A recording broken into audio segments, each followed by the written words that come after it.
还有什么手段？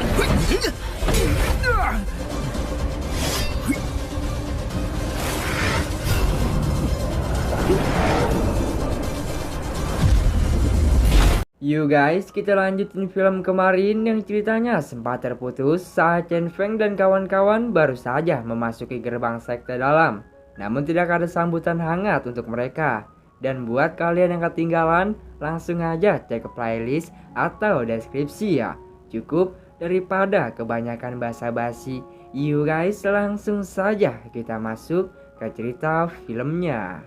Cerita masih berlanjut bersama mereka semua. Kini Chen Feng dan salah satu murid sekte dalam masih sengit, hingga dimana murid sekte dalam ingin dibuat meninggoy. Untung saja serangan Chen Feng ditepis oleh tetua sekte dalam yang bernama Lu Qingfeng.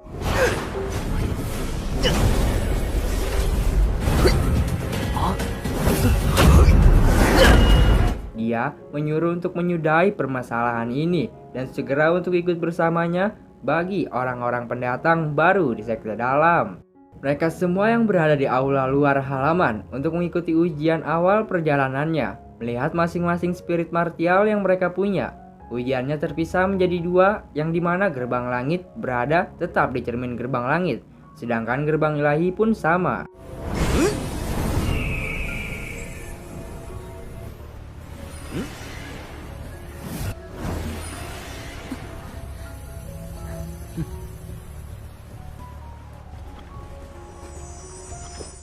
Di saat mereka semua sudah selesai melihat masing-masing spirit martialnya, sekarang giliran Chen Feng yang belum menguji martial spiritnya. Di sisi tetua Lu Qingfeng dan murid-murid yang belum mengenali Chen Feng, seberapa hebatkah kekuatan yang Chen Feng miliki.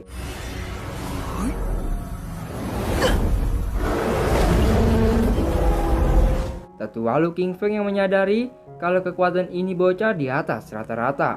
Sebelum Chen Feng melanjutkan ujian tenaga Qi, Tetua Lu Qingfeng ternyata sudah bersekongkol dengan Donaran. Ketika dimana saat Chen Feng sedang menguji aliran Qi-nya untuk memasuki jarum spesial agar kekuatan Qi yang Chen Feng miliki tidak bereaksi di patung perunggu. Benar saja Chen Feng berkali-kali gagal dan ditertawakan karena tenaga Qi-nya tersendat. Tapi Chen Feng tidak berhenti untuk membuktikannya, sehingga patung perunggu aliran Qi meledak. Rupa-rupanya Master Su mengawasi mereka dari atas. Besar kemungkinan dia tahu niat busuk dari Iblis Ran yang menyuruh tetua Lu Qingfeng. Kini mereka berlima terpisah untuk mencari asramanya masing-masing. Saat Mubai sudah pergi ke arah barat, kini Chen Feng Junior muncul dan mengaktifkan arai pengumpulan roh agar Chen Feng original lebih leluasa mengekstrak aura yang lebih kuat. Sesampainya mereka di asrama, Chen Feng Junior menjelaskan kalau asrama sisi utara ini ibaratkan setara dengan penyediaan 100 batu roh. Di sisi Chen Feng yang mendengarkan penjelasannya langsung saja berkultivasi. Kita sampai lupa kalau Alaska juga ikut bersama Chen Feng. Dia menunggu Chen Feng berhari-hari saat berkultivasi. Tapi dia terganggu oleh seseorang yang berada di depan, mengacau saat Chen Feng berkultivasi. Sehingga Chen Feng menyudahi kultivasinya dikarenakan kedua orang ini ingin merebut kamar utara yang Chen Feng singgahi. Sayang beribu sayang, dengan mudahnya dilumpuhkan oleh Chen Feng.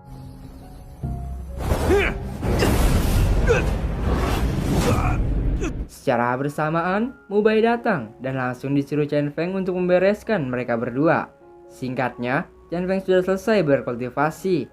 Kini Mubai dan Chen Feng sedang melihat kedua orang yang sebelumnya mengganggu Chen Feng. Salah satu dari mereka mengajukan dirinya untuk sebagai penuntun karena Chen Feng dan Mubai pendatang baru, sedangkan dirinya sudah lama menetap di sekte dalam. Jadi Chen Feng dan Mubai melepaskan dirinya karena sangat menguntungkan bagi mereka berdua. Mereka semua langsung menghadiri kelas pertama bagi murid baru. Sesampainya di kelas, Mubai menanyakan perihal Duan Wuxin dan Changling kepada Chen Feng. Dikatakan sekte luar kita mengharuskan bekerja sama di sekte dalam. Pandangan Mubai kepada mereka berdua hanya mementingkan dirinya sendiri dibanding harus bekerja sama. Tidak lama dari itu, wali kelas mereka datang dan mengenalkan dirinya sebagai guru utama yang bernama Zhou dan Liu dan memberikan informasi akan ada acara kompetisi dalam kurun waktu 3 bulan untuk para murid pendatang baru.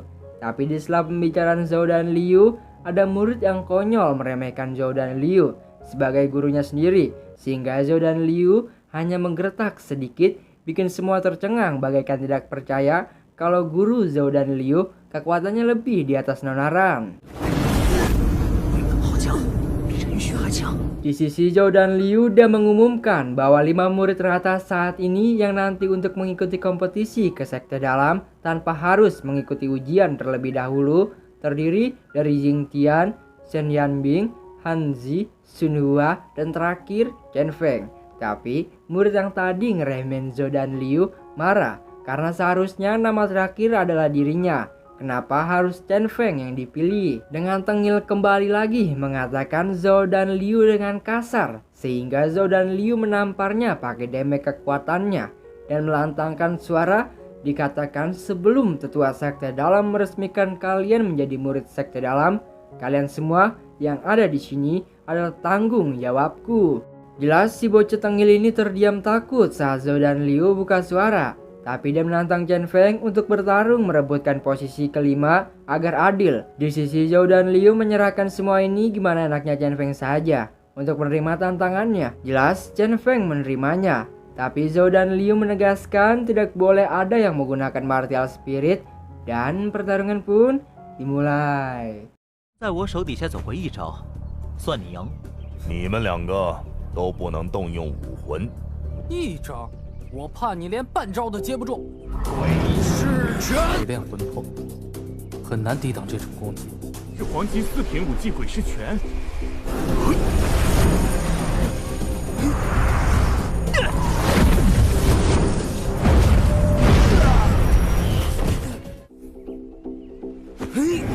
Nah, dihentikan oleh Zhou dan Liu karena ujarnya tidak boleh menggunakan martial spirit, malahan ingin melanggar perjanjian.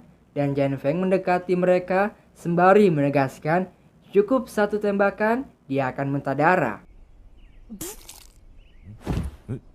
Zhou dan Liu melantangkan suara untuk memberi saran kepada Chen Feng atas insiden masa lalunya yang tidak bisa berlatih dan hanya setengah tahun bisa menerobos kerana ilahi karena pil pengubah fisik. Takutnya Chen Feng akan sulit berkembang di ranah gerbang ilahi.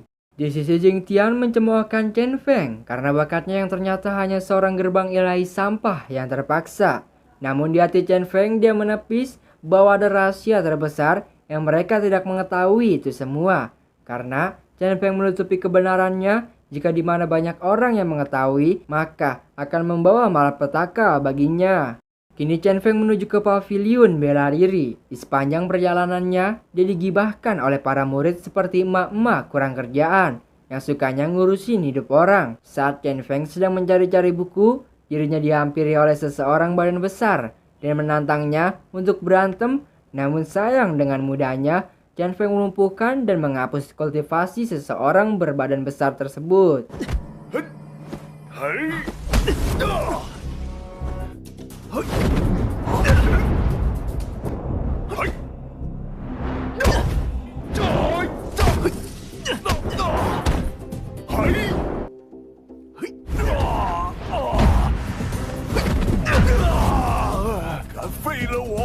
Di saat Chen Feng sudah menemukan bukunya, tapi secara bersamaan ada Jing Tian juga yang ingin mengambil buku itu. Hingga ada perselisihan saling menyerang satu sama lain hingga dimenangkan oleh Chen Feng.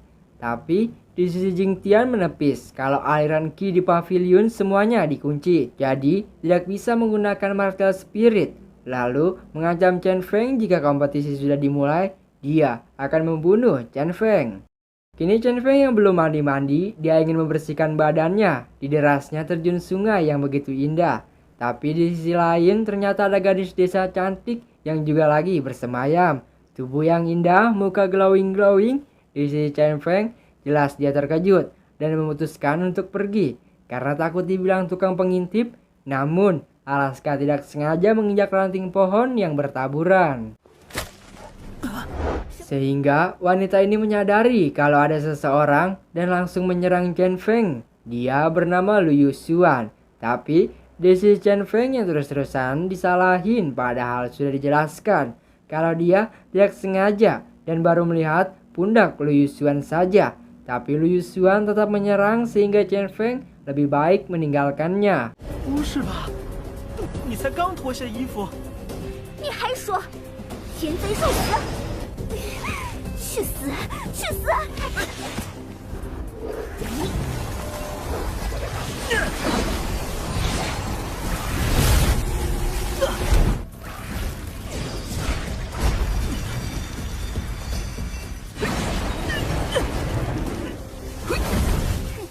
往哪儿逃？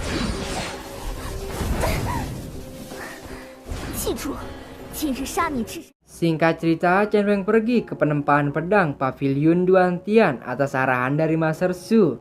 Karena sebelumnya Chen Feng menemukan pedang di pegunungan waktu sedang berlatih. Ternyata pemilik Pavilion Duantian adalah murid baru posisi keempat teratas Sun Hua. Mereka berdua pun saling mengenalnya. Lalu Sun Hua mengajak Chen Feng ke tempat berbagai penempaan dan menjelaskan bahwa warisan Pavilion Duantian adalah aset berharga keluarga Sun. Karena pedang yang Chen Feng temukan sangat hebat dan Sun Hua berpikir agar pedang ini dipegang oleh master terbaik dari Pavilion Duantian. Kalau kalian gak tahu penempaan itu apa, penempaan itu kasarnya yang kita kenal ngekinclongin suatu barang agar kembali lebih manis dan asik. Di sisi Chen Feng yang menanyakan pengeluaran untuk pedang yang dia tempa, berapa banyak batu roh yang harus dikeluarkan. Tapi Sun Hua menepis bahwa pembayarannya gratis untuk Chen Feng. Dikatakan keluarga Sun ingin berteman baik dengan Chen Feng karena Sun Hua mempunyai paman dari keluarga Wang dari Sekte Jingang yang kebetulan itu adalah Patriark Wang sendiri. Kalau dirinya menjelaskan Chen Feng adalah murid terkuat 9 sekte tahun ini. Jadi Sun Hua memutuskan untuk berteman baik dengan Chen Feng. Kini Sun Hua memintanya agar kembali dalam waktu 3 hari yang akan datang untuk mengambil pedangnya. Di sisi Chen Feng dan Alaska serta Chen Feng Junior mengadakan ritual kultivasi yang sebelumnya Chen Feng membeli tripod penampungan di Pavilion Sun Hua karena Chen Feng Junior menemukan tripod ini dengan sangat luar biasa dan menganggap keluarga Sun telah menyepelekan tripod jelek ini. 百年紫灵芝，30年生的紫血藤。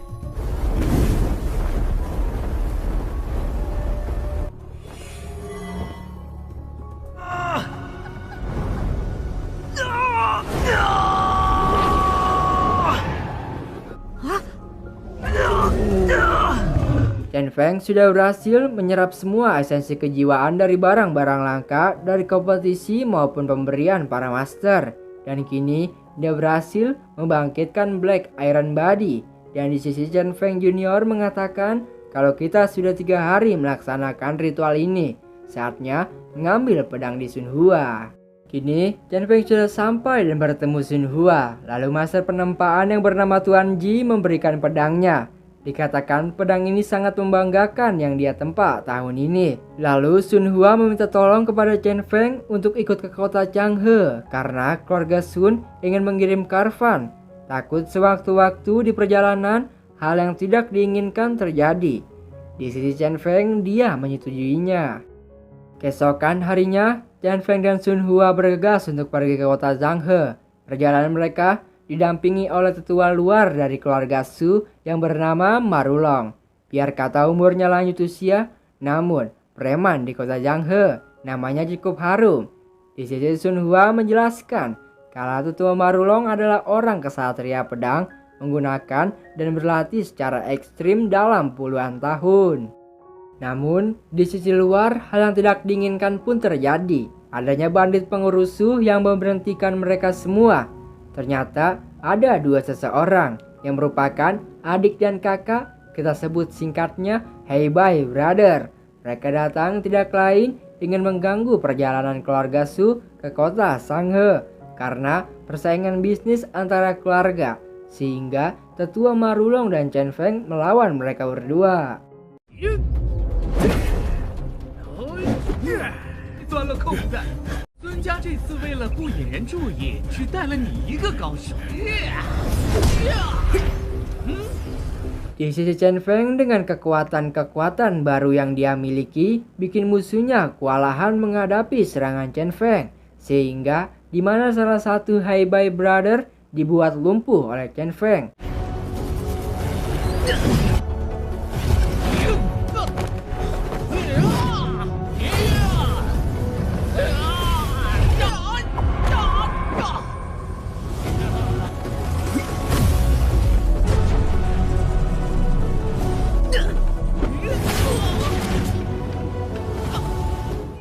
Kini, di situ Marulong dirinya hampir saja dikalahkan, tapi Chen Feng membantunya dan serangan dari mereka berdua sehingga Hai Brother pun tumbang dibuatnya.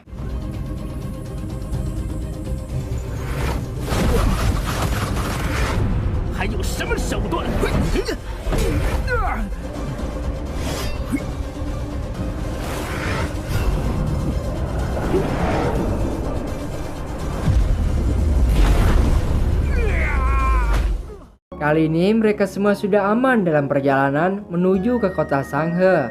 Tidak ada lagi yang menghalangi keluarga Sun saat mengirim karvan. Nah, part 9 kali ini diakhiri mereka semua dalam perjalanan menuju ke kota Sanghe. Mungkin akan lebih seru ke depannya. Oke lah kalau gitu, terima kasih buat kalian yang sudah menonton filmnya sampai habis. Saya ucapkan terima kasih, dan jika kalian suka dengan channel ini, langsung saja klik subscribe, oke? Saya Aura Film mau cabut dulu. Wassalamualaikum.